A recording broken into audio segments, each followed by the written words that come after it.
뇌전증 환자는 결혼할 수 있나요? 또 병이 유전되나? 사실 유전된다고 생각하고 또 결혼해서 아이를 낳았을 때 영향을 줄까봐 결혼을 미루거나 안 하는 젊은 청년들이 꽤 있었던 것 같아요. 전신성 경련은 유전성이 조금은 더 있지만 그런 경련의 대부분은 또 나이가 들면 좋아지는 경향이 있고요.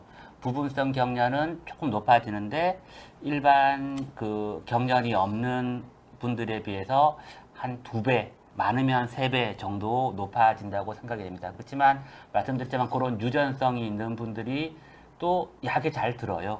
약에 잘 듣고 그렇기 때문에 경련을 했다고 해서 뭐 약을 먹는다고 해서 결혼을 못 하거나 아기를 뭐 못 가지거나 그럴 거는 전혀 없기 때문에 의사랑 잘 상의를 해서 이제 아기를 놓을 때 부작용이 제일 적은 이제 항경련제를 선택을 해서 약을 선택을 해서 치료를 하면 임신하고 결혼하고 이러는데 전혀 문제가 없고, 제가 이제 뭐 약간 우스갯소리로 이제 여자 환자분들이 이제 결혼을 못 하고 이렇게 계신 분들이 많아서 결혼해도 되냐고 물어보면 그 환자분은 경련하고 약 먹는 게 문제가 아니고 나이가 들어가지고 나이가 들면 아무래도 위험성이 높아지잖아요. 그러니까 그런 것 때문에 더 문제가 될 수 네. 있으니까 경련은 크게 문제가 될 것이 아니라라고 설명을 합니다. 뇌전증의 그 유전이라고 하면, 유전적인 요인이라고 하면요, 환자분들이 굉장히 이제 오해를 많이 하시는데 몇 가지 생각을 할 수 있습니다. 우선 하나는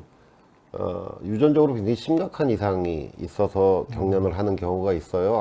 아주 이제 정신 지체라든지 발달이라든지 이런 거에 장애가 심한 아이들, 그런 경우에는 뭐 유전적인 게 확실하기도 하지만 그런 사람이 뭐 나중에 결혼을 한다든지 아기를 낳는다든지 하는 경우가 많지 않기 때문에 그런 경우는 경련도 심하고 경련 이외에 다른 병들도 다 심하죠. 근데 사실은 이제 그런 건 아니고, 우리 집안에 뭐 한두 명이 그런 경련이 있었는데 우리 애가 뭐 얼마 정도 유전이 될까? 그건 사실 확률이 많지 않고요. 왜냐면 우리나라가 뭐 그 가계 조사가 잘 안 돼서 몇 프로다 이렇게 얘기할 수는 없지만, 외국에 같은 경우에도 대개 뭐 한 3%에서 10% 내외이거든요. 그래서 사실은 그건 퍼센트도 많지도 않고, 또 그런 병들은 대부분 굉장히 치료가 잘 됩니다. 그래서 결혼해서 내가 아기를 낳으면 우리 아기도 그런 거 생길까요? 저희 생각에 별로 걱정할 게 없어요. 그냥 네. 아니 만에 하나 재수 없어서 10명 낳는데 그 중에 한 명이 그런 병이 생긴다고 해도 약만 먹으면 다 잘 조절이 되고 그러기 때문에 사실 그렇게 걱정할 문제는 유전에 관해서는 저는 별로 아니라고 생각합니다. 실제로 대부분의 뇌전증 환자들은 유전되는 게 아니고 본인도 또 후천적으로 생겼고 네, 그렇죠. 때문에 그러니까 후천적으로 생기는 뇌전증은 유전이 안 되겠죠. 그렇죠. 예. 그래서 이제 결혼 얘기로 한번 네. 들어가 보겠습니다. 결혼 가능합니까? 정말 치가 떨리게 중요한 일입니다. 네, 많은 경험이 예, 있으셨죠. 외래에서 환자 진료할 때 결혼 안 한다고 그렇게 네. 환자가 얘기를 하면 정말 하늘이 무너질 것 같아요. 왜냐하면 뇌전증 환자의 치료 목표라는 거는요, 물론 뇌전증 발작이 없게 하는 게 첫 번째겠지만, 두 번째는 그 환자가 가지고 있는 최대한의 능력으로 사회생활을 잘하게 해주는 게 중요한 거거든요. 근데 자기가 단순히 뇌전증 갖고 있는 이유로 결혼을 안 하겠다, 남자한테 얘기하기 너무 어렵다, 그러면 저 같으면 이제 그 남자를, 상대방을 데리고 와서 그렇죠. 진료 제일 마지막 시간에 이제 들어오라 그래서 한참 설득을 하긴 합니다. 왜냐하면 자기가 이런 병이 있다고 얘기하기가 참 어려워하는 환자분들도 있고요. 근데 뇌전증 환자의 그 결혼, 분만, 임신, 뭐 출산 이런 거는 어느 나라든지 첫 번째 줄에 뭐라고 써 있냐 하면, 뇌전증 환자는 임신과 출산을 본인이 원한다면 반드시 할 수 있도록 도와줘야 한다. 그래서 뇌전증이 있기 때문에 내가 결혼이라든지 임신이라든지 출산에 문제가 있다면 그건 정말 안 되죠. 사실은 저도 제 환자 중에 여태까지 한 320명 정도 출산을 했는데 굉장히 불안하긴 합니다. 이제 출산할 때가 돼서 아기를 낳고 왔을 때 제일 처음에 이제 환자 얼굴을 보게 돼요. 그래서 환자 얼굴이 방실방실하면 마음이 푹 놓이고, 환자가 만약에 얼굴이 굉장히 우울해 보이고 그러면 막 가슴이 두근두근 하죠. 그렇지만 제 환자들 여태까지 경험한 바로는 일반인들에서 겪는 정도, 누구나 뭐 정상인 사람도 아기 낳으면 손가락 발가락 보잖아요.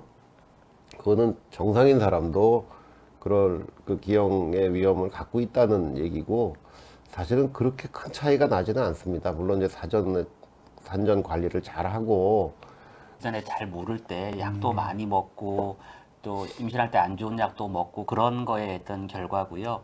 최근에 보면 지금 보고된 것보다 훨씬 더 위험도가 낮을 것 같습니다. 예, 오늘 또 환자 봤는데 그 고등학교 때부터 봤던 여학생이 얼마 전에 출산해갖고 축하드립니다. 아주 이쁜 아이를 낳아서 오늘 왔더라고요. 네. 그래서 보통 임신하기 전에 이제 출산에 문제가 되는 약들 조정하고 예.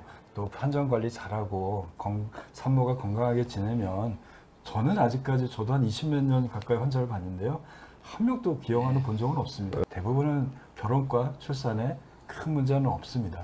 뇌전증 환자가 발적이 있었을 때 내가 무엇을 도와줄 수 있나요? 그게 놀라니까 옆에서 뭐 심폐소생술을 한다, 뭐 그렇게 뭐 손을 따고 발을 주무르고 하는데, 저희가 봤을 때는 제일 중요한 거는 환자가 다치지 않게 그게 하는 거니까, 무슨 손을 딴다거나 심폐소생술을 한다거나 그래서 환자가 경련이 없어지지는 않거든요. 그러니까 제일 중요한 거는 환자가 다치지 않게 하는 것이 제일 중요합니다. 그래서 만약에 환자가 경련이 있을 때 자꾸 혀를 깨문다, 그런 분들이 간혹 있거든요. 그런 분들은 이제 손뭉치 같은 걸 준비를 했다가 그걸 입에 넣어주거나, 손으로 벌리지 말고요. 그렇게 하는 거 말고는 특별히 그걸 이렇게 편한 자세로 하고 뭐 부딪힐 수 있는 물건을 없애고 그렇게 하는 거 말고는 특별히 그냥 시간이 지나면 대부분의 경우는 그 가라앉기 때문에 그렇게 하는 것만 주의해서 해주시면 되겠고, 이제 최소한 5분 정도 이상 경련이 계속 지속이 될 때는 이제 병원으로 모시고 와야 되지만, 그렇지 않고 이미 알려졌던 환자가 뇌전증 발작이 생겼을 때는 뭐 생겼다고 해서 생길 때마다 뭐 응급실에 오거나 그럴 필요는 사실은 없다고 생각이 됩니다. 다치지만 않게 해드리는 게 제일 좋은 방법이고요. 사실 그 혀 깨무는 거 이런 거 굉장히 두려워하시는데, 혀라는 게 워낙 그 혈액 공급이 잘 되는 데라서 제 경험으로는 아무리 심하게 그 깨물어도 일주일 정도면 다 나아요. 그것 때문에 뭐 굉장히 스트레스 받고 그러실 필요는 사실 없어서, 제 생각에 경련을 일으킨 환자한테 우리가 굉장히 중요한 게 깨어났을 때거든요. 그래서 깨어났을 때 굉장히 환자는 혼란스럽고, 또 몇 번 경련이 있었던 사람 같으면 굉장히 수치스러워요. 눈도 안 뜹니다. 잘 말하기도 싫고, 이제 조금만 쉬어 괜찮아질 거야 하고 좀 환자 마음을 굉장히 편안하게 해주면, 그러면 정신적으로 받는 그 상처가 굉장히 줄어들 것 같아서, 저는 깨어났을 때 옆에서 가급적이면 좀 잘 편안하게 해주자 하는 거를 중요하게 생각하고요. 뇌전증 환자가 건강한 생활을 하기 위해서 어떻게 해야 되나요? 뇌전증 환자가 건강하게 지내기 위해서는요, 제 생각에는 생활의 밸런스가 안 깨지는 게 우선 가장 중요할 것 같습니다. 여러분들이 생각하기에도 뇌전증 환자가 계속 뇌전증을 일으키는 것도 아니고 매일매일 하는 것도 사실 거의 아니잖아요. 뭐 한 달에 한 번 했다 그러면 그 한 달에 한 번이 나한테 뭔가 자극이 되는 날일 가능성이 많거든요. 여성분들 같으면 대표적인 게 그 월경주기라고 할 수 있고요. 남자분들 같으면 지금 말씀하신 술 같은 거, 술을 뭐 먹게 되면 또 수면의 질이 떨어지니까 수면도 굉장히 중요하고, 내 생활의 밸런스가 안 깨지는 게 저는 제일 중요한 일이라고 생각합니다. 어떤 음식 먹으면 뇌전증에 좋아요 이렇게 물어보시는 분인데 사실 없습니다. 그게 없고요.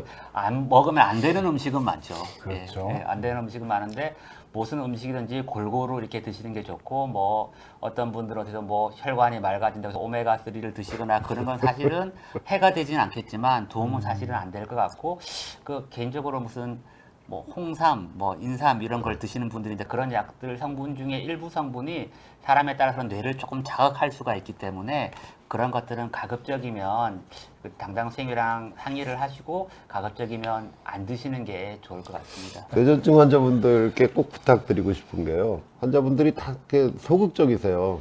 예를 들어서 뭐 청와대 청원을 올린다 그러면 우리가 생각하기에는 금방 20만 명 할 것 같은데 굉장히 노력을 했는데 뭐 3만 명 뭐 이러면 굉장히 실망스럽거든요. 그래서 가급적이면은 자기가 허용하는 한에서는 내가 가지고 있는 병을 떳떳하게 생각하시고 조금이라도 더 앞으로 발전할 수 있는 그 일들, 나 말고 다른 환자들을 위해서 좀 목소리를 좀 높여주시고 치료도 더 적극적으로 해주시고 사회활동도 활발하게 그렇게 해주시기를 바랍니다.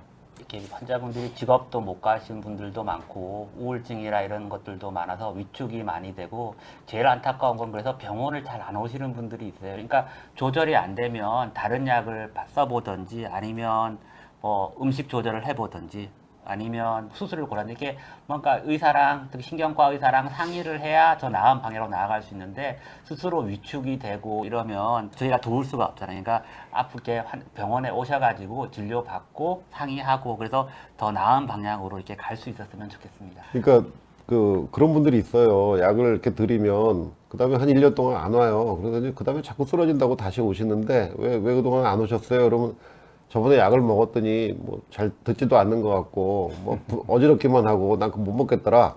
사실은 그거를 이제 계속 이렇게 의사하고 환자분이 상의해서 나한테 제일 맞는 약을 찾아 나가는 거거든요. 그리고 그게 상당히 많은 시간이 걸립니다. 그러니까 그런 노력들을 이제 그 뇌전증을 보는 의사들하고 환자분들하고 지속적으로 하는 그런 좋은 관계가 되면은 좋겠습니다.